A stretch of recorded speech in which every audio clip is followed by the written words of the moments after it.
मंदिर से मिले हुए फूल को कहाँ लगाना चाहिए, कहाँ रखना चाहिए? मंदिर से कोई पंडित जी आपको फूल दे देता है, उस फूल को सबसे पहले कहाँ लगाना चाहिए, कहाँ रखना चाहिए?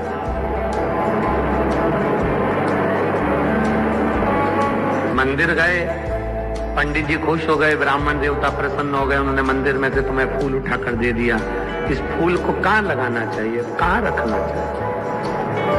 शिव महापुराण में, लिंग पुराण में, पद्म पुराण में, स्कंद पुराण में पुष्प का भी वर्णन है कि मंदिर से मिला हुआ पुष्प नयनों से लगाकर, हृदय से लगाकर अपने कर्ण में लगाया जाता है, कानों में लगाया जाता है। कानों में क्यों? क्योंकि भगवान के प्रवेश का सबसे बड़ा दरवाजा ये कर्ण है, जो भगवान के प्रवेश को कराता है। आपने कथा सुनी, उसमें आपको मिला कि एक लोटा जल चढ़ाने से ये प्राप्ति होती है। शिव अंदर गया तब तो आपने मंदिर जाना प्रवेश प्रारंभ किया। अगर शिव अंदर नहीं जाता तो कोई मंदिर जाना प्रारंभ नहीं करता। लगाया हृदय से, कर्ण पर रखा, कर्ण पर रखने के बाद उसको फिर पुष्प को विसर्जन करने से पहले अगर कोई पंडित, कोई विद्वज्जन, कोई ब्राह्मण जन आपको फूल दे देते हैं, हृदय से, नेत्रों से लगाने के बाद, मस्तक से लगाने के बाद उसे थोड़ी देर कर्ण पर जरूर रखना चाहिए। कर्ण पर रखने के बाद फिर भले उसको उतार कर तुम विसर्जन कर दो, पर कान के छुए बिना उसका विसर्जन भी नहीं होता है। कर्ण का स्पर्श हो, तू प्रवेश का द्वार ये कर्ण है जिसमें से मेरा महादेव अंदर प्रवेश करा है।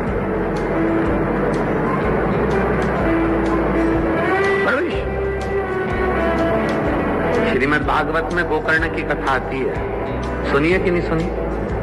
गोकर्ण की कथा आती है श्रीमद् भागवत में। गोकर्ण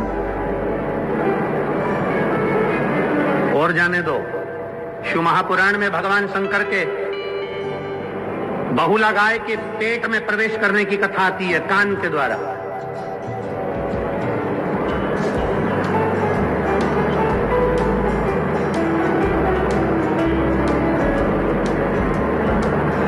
स्त्रियों को सबसे ज्यादा सुंदर आभूषण पहनने की अगर सुंदरता लगती है तो वो कान में ही लगती है। कभी तुमने सुना 16 संस्कार में एक संस्कार है कर्ण छेदन संस्कार? कौन सा? कर्ण छेदन। कान को छेदा जाता है। क्यों छेदा जाता है? किस लिए? क्या जरूरत पड़ गई इस कानों को छेदने की? क्या जरूरत पड़ गई इन कानों में पिन लगाने की? क्या जरूरत पड़ गई इन कानों को छेद करने की? एक लड़की की शादी करने से पहले उसके कानों को छेद दिया जाता है। बाल्यावस्था में कन्या को, बेटी को कानों में छेद दिया जाता है। कानों में छेद।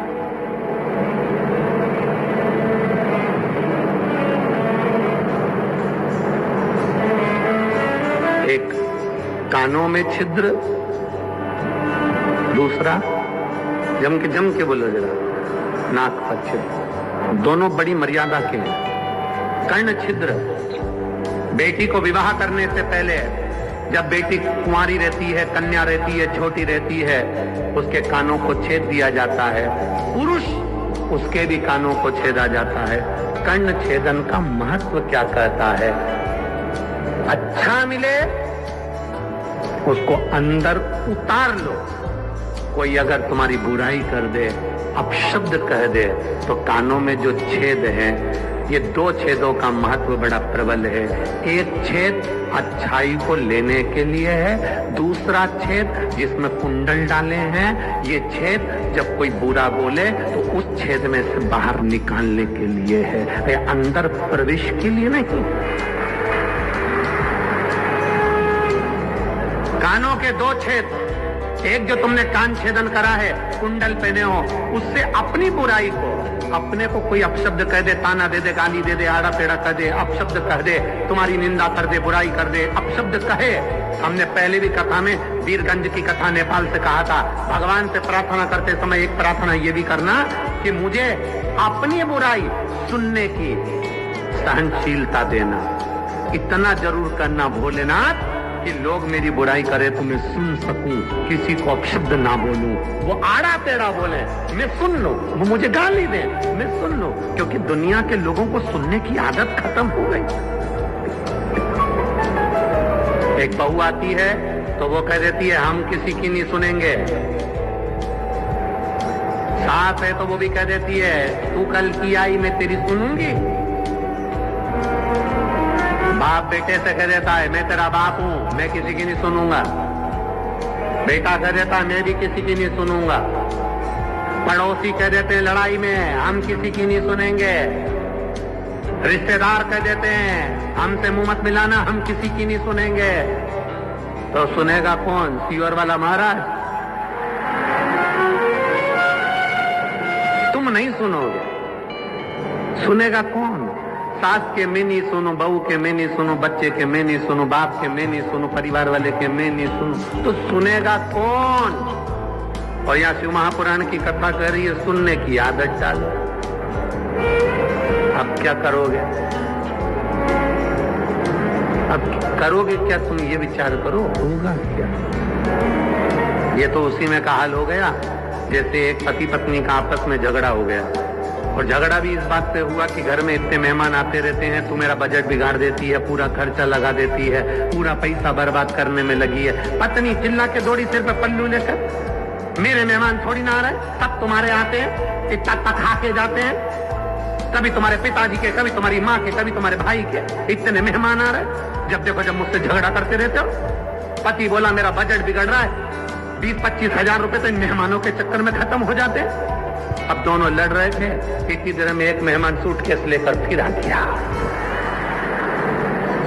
जो मेहमान दरवाजे पर आया, पति ने पत्नी से कहा सामने से मेहमान आ रहा है, अपन दोनों झगड़ा जम के करेंगे, मैं तुझे मारूंगा तू रोना। मेहमान भग जाएगा। अब इसने पत्नी को मारना चालू करा और पत्नी ने रोना चालू करा। मेहमान ने देखा ये अभी से तो झगड़ रहे हैं और मैं अंदर जाऊंगा तो क्या मतलब। मेहमान वापिस चला गया। मेहमान दरवाजे से वापिस गया। बाहर जाकर मेहमान ने सोचा हो सकता है थोड़ी देर बाद झगड़ा बंद हो जाए। फिल्म का एक एपिसोड तो देखा है, दूसरा भी देखी लूं। तो वो पीछे के दरवाजे से अंदर आ गया। पति पत्नी से बोला मैंने तुझे मारा ही नहीं। पत्नी बोली मैं भी रोई नहीं। मेहमान पीछे से बोला मैं गया ही नहीं।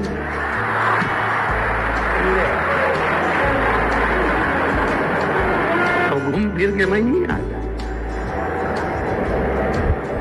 मैं भी नहीं गया।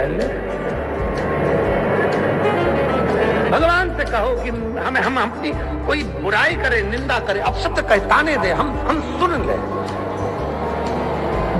सुन नहीं पा रहे ना, इसीलिए अदालत में ज्यादा केस जा रहा है। ये अदालत में इतने केस किस लिए हैं? ये अदालत में इतने जज क्यों बैठना है?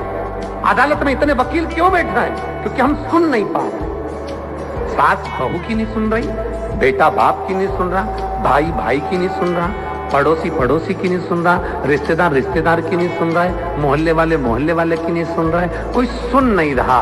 इसलिए अदालतें बढ़ती चली जा रही है और अदालतों में जज और वकील बढ़ते चले जा रहे हैं। जिस दिन आपने सुनने की आदत डाल ली, उसने कुछ कहा, आग लगे बस्ती में, क्या किसको रोइए, बस सुनने की आदत डाल ली, फिर कोई दिक्कत नहीं है। अब बोले तो बोलने दो। अपन बड़ी मस्ती में मंदिर जा रहे हैं शिव जी के, कोई कुछ बोल रहा है, शंकर जी की आराधना कर रहे हो, मंदिर जा रहे हो, लोग तुमसे कहेंगे क्यों सीवर वाले महाराज के चक्कर में पड़ी हो, क्यों मंदिर जा रही हो, जल चढ़ाने से क्या होता है, झाड़ू लगाने से क्या होता है, पोछा लगाने से क्या होता है, 5 जगह पर जल चढ़ाने से क्या होता है। लोग कहेंगे एक ही जगह पे जल चढ़ा दो, लोग कहेंगे कहां पर लिखा है, कौन सी पुराण में लिखा है? महाराज तो बेवकूफ बना रहा होगा, ये कर रहा होगा, वो कर रहा होगा। दुनिया के लोग तुम्हारे विश्वास को तोड़ने का काम करेंगे, पर अगर आपने शिव महापुराण पर भरोसा करा है, विश्वास करा है, तो 5 जगह पर जल चढ़ाकर देखना, महादेव सामने खड़ा है।